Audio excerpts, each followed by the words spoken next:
Hi, and welcome to a discussion of anemometers. Right now we're working our way through different methods of how wind speed is measured. And now we're going to be looking at pressure sensors. So there are a number of different types of pressure sensors. Pressure sensors are sensors that measure the wind speed based on the pressure on some sort of sensor, of course. So we'll start out with plate anemometers first. And plate anemometers were first invented or discovered by an Italian architect, priest, and other things. He's generally a Renaissance man. His name was Leon Battista Alberti. And this happened probably the mid-15th century. Came up with the concept of a swinging plate, where it was pivoted some way or somehow, and there was some way to gauge the strength of the wind. A few years later, Leonardo da Vinci also came up with the same concept. Not sure if these guys, Alberti and da Vinci, were talking to each other or if they read each other's works, but they came up with the idea. And then a few years later, in the 17th century, Robert Hooke, who is famous for working with Robert Boyd, actually, who came up with the concept of the gas laws, Boyd's law. Robert Hooke also is very famous for coming up with mathematical expressions for springs, actually. He came up with the concept of the plate anemometer also independently. Not sure if he was looked at the works of Alberti, but his anemometers were all the rage back in the 17th century. The Hooke anemometer was pivoted, had a flat plate that was able to swing freely about a horizontal axis. Of course, the axis was above the center of gravity, as you can see there, the pivot point. And of course, the deflection of this flat plate was proportional to the wind speed.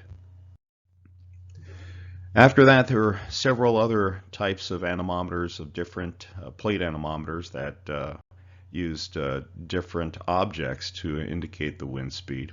Here's one, a pendulum anemometer. Instead of using a flat plate, it uses a pendulum.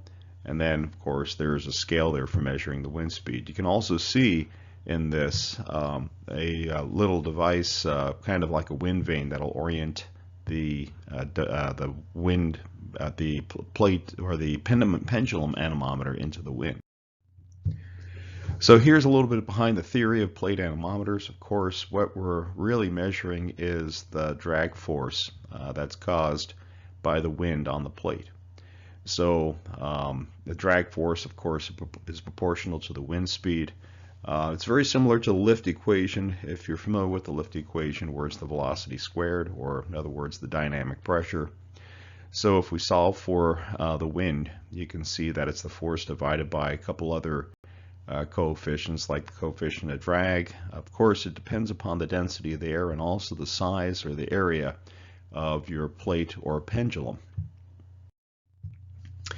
A little bit later, they came up with springs. They incorporated springs, and then this equation would get a little bit more complicated with the addition of some constants as a result of the spring force. Of course, the coefficient of drag in this equation depends upon the type of device that you're using, whether it be a pendulum or a plate.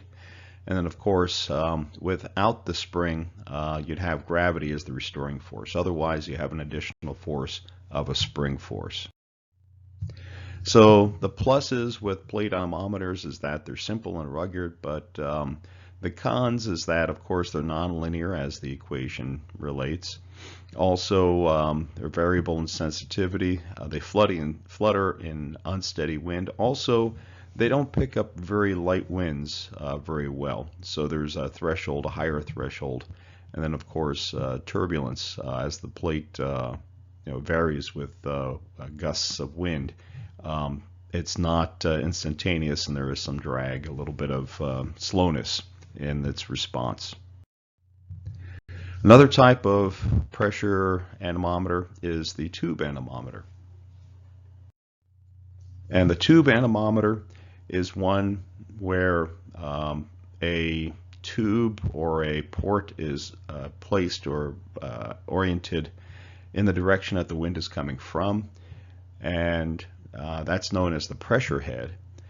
And that creates a force. Of course, the wind blowing into a hole or into a tube creates pressure, and that would be the total pressure of the wind, including the atmospheric pressure and also the velocity of the wind itself.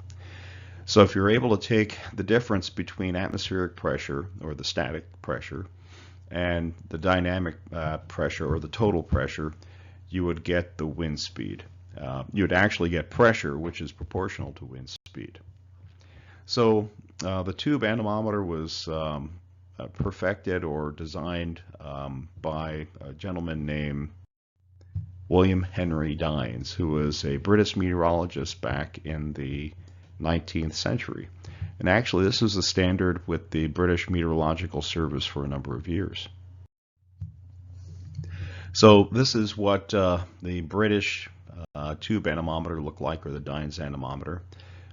It had a wind vane which oriented the tube to point into the wind. And you can see that the tube at the front end has this head. That head is open so that it is basically a circular opening, which is the tube portion. It allows the total pressure of the wind flowing by the head to go into a tube, which goes down into a measuring device. So there is also holes around the head that measure the static pressure, in other words, the atmospheric pressure. And the difference between the total and the atmospheric gives you dynamic pressure, which is the measure of the wind.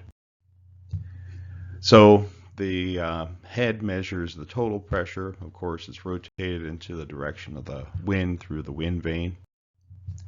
And the difference between these two pressures is, of course, the dynamic pressure, which is a function of the square, or the square of the wind speed. So if you take the square root of this pressure, you would end up getting the actual wind speed. And this can be used, that's the mathematics behind it, but also you could use a manometer actually to measure the difference in pressure, and the difference in pressure or the height in the two fluids would represent the wind speed. Speaking of mathematics, here are the equations that allow us to calculate the wind speed using a tube anemometer or a pitot tube. It starts out, as you can see in the upper left, with the definition of total pressure. Total pressure is your static pressure, in other words, the atmospheric pressure, plus the pressure of the wind, which is your dynamic pressure. So what is measured by the pitot tube is the total pressure. If we subtract the atmospheric pressure from the total pressure, that gives us the dynamic pressure, Q.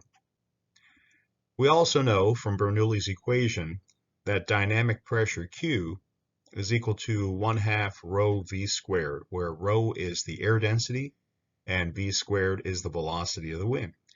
So the dynamic pressure Q is the pressure that results from the wind. We rearrange this equation a little bit to solve for v, which is the velocity of the wind.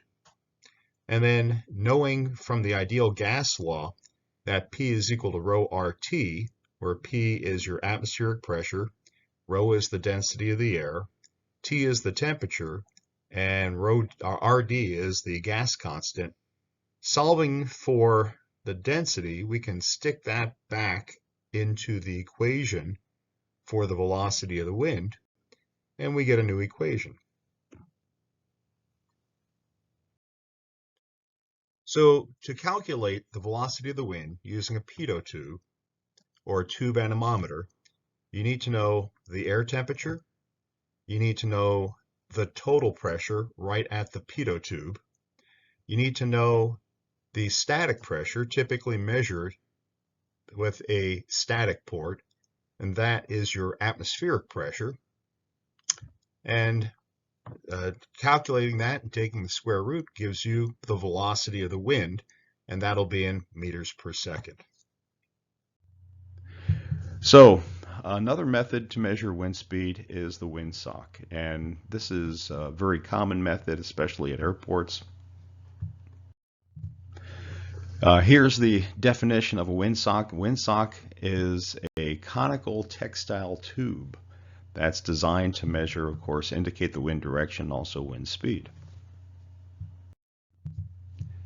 And the wind speed is a function of the angle with respect of the tube with respect to the ground. If it's pointing straight out, then you have a pretty stiff wind. If it's just pointing down, if it's drooping, then you hardly have any wind at all.